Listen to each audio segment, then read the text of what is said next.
useful function in Excel that allows you to search for a specific value in a table, and then return a corresponding value from a different column in the same row. Here are some details on how to use Vlookup in Excel. Syntax: equals Vlookup lookup underscore value, table underscore array, call underscore index underscore num, range underscore lookup. Arguments: lookup underscore value, the value you want to look up in the first column of the table.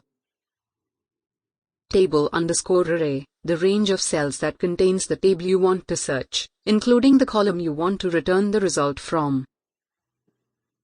Call underscore index underscore num, the column number of the table from which you want to return a result. For example, if you want to return a value from the second column of the table, enter 2. Range underscore lookup, optional, a logical value that specifies whether you want an exact or approximate match. Enter true for an approximate match or false for an exact match. Example: suppose you have a table of products and prices, and you want to look up the price of a specific product.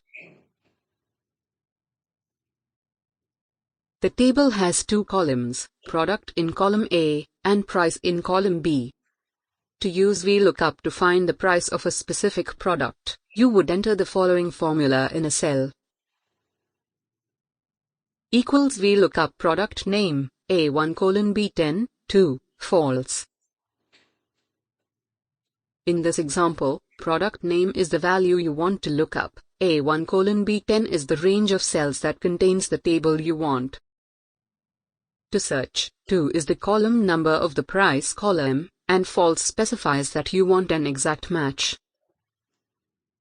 When you enter the formula, Excel will search for the value product name in the first column of the table and return the corresponding value from the second column of the same row, which is the price of the product. Vlookup is a useful function in Excel for looking up data in tables and returning corresponding values. By mastering Vlookup, you can save time and effort in your data analysis tasks. Please subscribe the channel.